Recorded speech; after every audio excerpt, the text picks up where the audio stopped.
Coming up on Echoes of Coventry.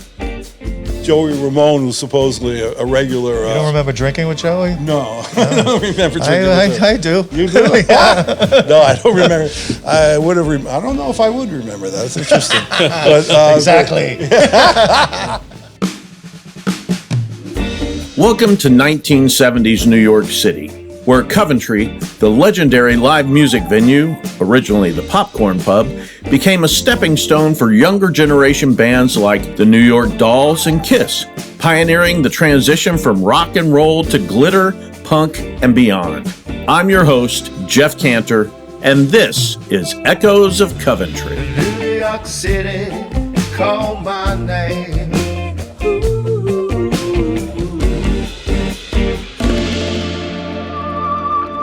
Joining us today is Charlie Sub, whose father Paul owned and operated Coventry. Charlie Sub will share personal stories from the Coventry itself and the vibrant music scene it nurtured. Charlie, tell us about your family and the businesses that they ran. My family ran a lot of businesses. We were like, I guess you call it serial entrepreneurs. There was no one had a profession. There was no doctors or lawyers and stuff like that. So one of the first businesses that my family opened was a dry goods store on 2nd Avenue. It sold like jeans and work boots and T-shirts and stuff like that. And the whole family was involved with that. Okay. And that lasted for a while. After that, my family opened up in the same location on the Upper East Side, a liquor store. My father was not someone who wanted to be tied down to a specific location. So while the dry goods store was there, my mother was running it, his father was running it. He was out looking for other things to do. Mm-hmm. One of the things he came upon was the sandwich shop idea. Like, right. So it was like sub sandwiches, nice, good, right? Oh, I get it, subs, yeah. Yeah, right. That actually catapulted him into the music business. Maybe catapult's the wrong word. Maybe slid, coerced him into the music business. I don't know, something like that. Put the thought in his head to go. Yeah, put the thought in his head because it was a coffee shop, and down in that particular place and time, you'd have all the folk singers who were coming and going. Yeah, including Bette Midler and Dylan and people like this and that, the knowns and the unknowns. So he was into it. He was a musical kind of guy. Right. What prompted him to move was at that time in the 60s, there was like this huge migration or escape of like teenagers from all across the country. Mm-hmm. So this was like late 60s. They all were running away from home. But it was more than like one or two people. It was like thousands and thousands of like people come to New York City running away from wherever they were running from to whatever they were running to. His location, for some reason, being where it was, I guess it was near a church and a police station, you know, the yin and the yang of the world. They would hang out in front of the place, and they were sitting there for like hours and hours, and it was very disconcerting to him. They didn't really know what to do about it, so he would give them coffee and sandwiches and things like that. And then while he thought they were needy, as it became more of a user thing, but as that grew, he was covered by the media because of the scene in front of the place, all these like kids, you know, who looked probably very disheveled, I imagine. So it was called the sewer of the village. You know, I think it was the Village Voice of the Times, big headlines, the sewer of the village. The church next to him got really pissed off, and the police station next to him got really pissed off. So they both were putting like this sort of like inverse pressure on him to like clean the stuff up. And I don't remember who asked him. Maybe it was me, maybe it was my mother. She says, Paul, what's going on here? Yeah. You're getting all this horrible publicity. He goes, no, there's no such thing as bad publicity. So whatever they say about me is going to be good. And actually, he was right. The place was packed all the time, for better or for worse. But the church group got so pissed off, and the cops got so pissed off, that he was kind of like going, this is not worth my while anymore. I can't do this anymore. So he was looking for another place to go. And for some reason, he settled on Bliss Street in Queens. Okay. So that was the migration from the village to Queens. What can you tell us about Coventry? Yeah, it started Popcorn Pub. It was really just like a notion. My dad came home with like, I found something to do. And I don't know what my mother was thinking he was going to do. Like maybe open up another dry goods store or a liquor store or something that she would have like some reference to. He goes, no. I found this huge space. It's like 5,000 square foot space. It's an old Irish bar. And she goes, yeah, what are you going to do with an Irish bar? He says, I'm going to turn it into a music place. I'm going to do a music venue in this place. And so everyone was really shocked. But like, we didn't know where did he come up with this from? Sure. From being in the village to like, oh, I'm going to be like a rock impresario. Right. So that was very shocking. So he said, let me show you the place. It's great. So my mother went out there. We went out there. I was overwhelmed by the space. It was huge. Yeah, 5,000 square foot place right off the subway in Queens, which I almost never heard of. Right. I don't know where that was. So we ended up that was like, do you need a visa to get here? I have no clue where we are. So we walked off the subway, and he showed us a place. It was covered in graffiti at that point, because I guess it was going downhill. And he goes, no, I got a great idea for the place, and blah, blah, blah. He didn't really explain it all that much to us at that moment. Yeah. But I think one of the reasons is that his porter at the Zodiac on Bleecker, my father's the type of guy who wants to help everybody. Sure. And this guy was a little, not so completely there. This is Louis. This we're is talking Louis. about. Okay. So Louis was a flamenco guitar player. His mother and his sibling were killed by a hit-and-run driver, and it just screwed him up.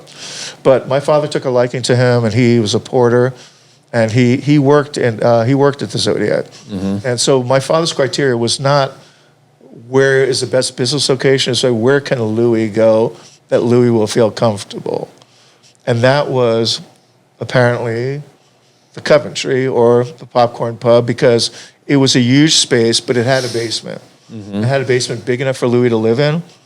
And so that's how he made the decision. So what was it like, because you were a teenager at the time, right? What was it like being a teenager around Coventry? Well, it was, an unreal experience in a lot of ways.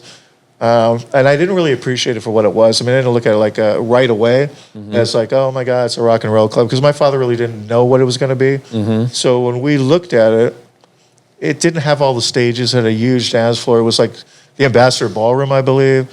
So it was a big space, but it didn't speak to me in any sort of way. But when he decided he was going to be a rock and roll club, then I went, okay, this is like, off the hook here now. Were you into music at that point? Yeah, I was playing drums. Okay. I had a band, and we all went crazy. This is great. This is going to be a fantastic place to play. Eventually, we did play there. Okay. But he started the place as a cover band place. It was really kind of like, what is the best way for me to use the space? He thought that was the best way to use the space. Maybe he was right. I don't know. He did that for a while. This was the Popcorn. Right. This was the Popcorn. What he said to me, in retrospect, I asked him, why did you go from one to the other? He was paying too much for the cover bands. They weren't bringing in enough money, so the business-wise, it was not the greatest thing to do. So I guess somewhere along the way, he decided not to give up on the place. So Popcorn kind of started as a cover band place? It was a total cover band place. There's no originals? Not till the very, very end, Yeah. when I think Kiss played there maybe a couple of nights. Okay. When Popcorn opened, the bands were not necessarily glitter or anything like that. And the scene probably was going on at the time, though. Yeah. My father wasn't aware of it. Right. That opened up to him when he decided to become an original place. Right. Because all he did was he put an ad in the paper, right? He said, come audition.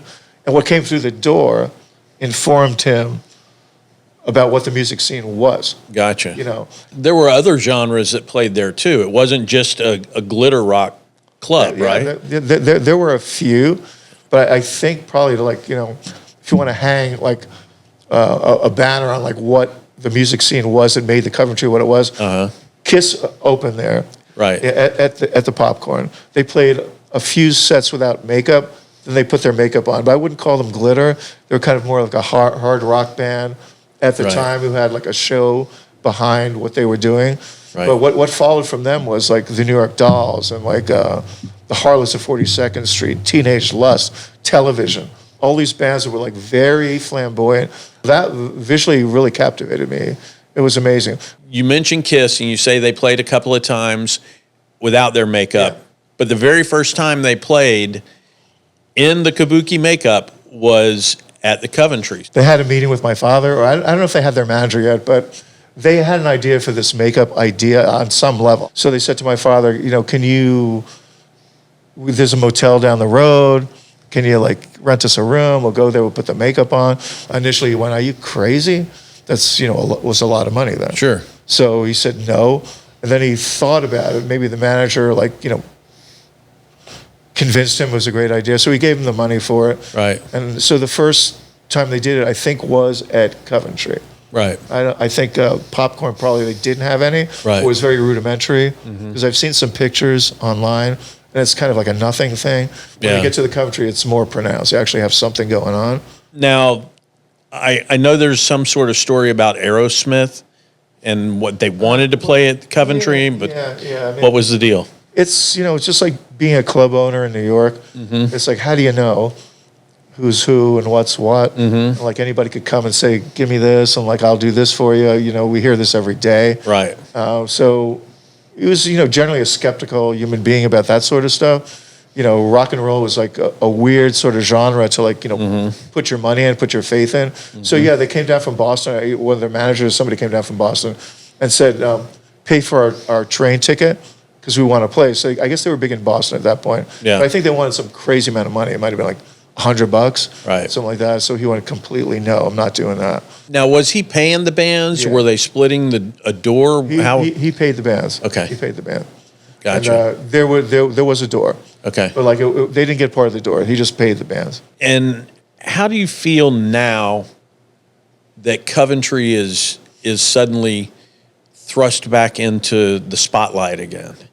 I think it's great for my dad. I think it really is an important part of rock and roll history. When you're in it and you're sitting there and your personal experience is so, I don't know, narrow. I'm looking at scraping gum off the floor. That's what I did for my dad. Cleaning out vomit in the bathrooms. But there are unavoidable experiences. I had more than one time sitting at the bar with Joey Ramone. It was, impossible to talk to. It was so wasted. Yeah. And I didn't really know him as a rock star, but he's 9 feet tall, for God's sakes. Yeah. So he's sitting in the bar like that. So he was a really cool character to hang out with briefly. What do you want the sub legacy to be? I call a little bit about a little bit like the Jack and the Beanstalk story from my father. Just going out with some magic beans and deciding what I'm going to do with this. And my mother going, "That's horrible, that's horrifying," and him just doing it anyway. Sure. And coming back with the Coventry. Yeah. So I think it's a strange thing because he worked in a lot of traditional businesses. He worked in a dry goods store. He worked in the sandwich shop. And then somehow the Coventry happens. It's an amazing story because it's an immigrant story. It's a music story. It's a story of family. It's a story of resilience. And it's a story of how, one man who took that turn can make history. Right. Paul Sub. Exactly. All right. New York City, call my name. You are my happiness and all my fame. We now turn to the founder of the Coventry himself. Joining us is Paul Sub alongside his son, Charlie Sub. So, Paul, I know that you made your way here from Vienna. Came to the United States. We opened up a little store in 2nd Avenue. That lasted quite a while. And then one of my friends came over and he said, "Why don't we open up a little cafe or restaurant?" So we opened up the restaurant, the Crooked Fence was called, 1st Avenue. There we had comedians and some musicians playing. And that lasted 10 years. So then music kept coming a little bit at a time. And after that, we went down to the village. Down in the village, we had all folk music. So that was interesting. We also had an interesting crowd. The Hells Angels and all the police, and everybody was there enjoying themselves. After 10 years, the lease was up. Then we decided to come to Queens. And that's where we started with the Coventry. When you opened the Coventry, it was originally the Popcorn Pub. And why did you end up changing the name to Coventry?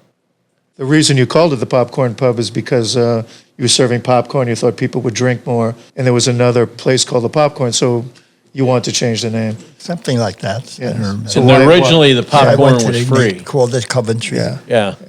To make people So when I drink more. spoke to the guys from Kiss, we didn't start it in Coventry. We started in Popcorn Pub. Right. I said, that's me. Yeah. Did you enjoy the music Oh, at yeah. Coventry? I mean, there were a few bands which were Yeah. not bad, but most of them were very good. I would say they were all as good as Kiss, but they didn't have the costume. And Kiss, when they first came in, didn't have the costume.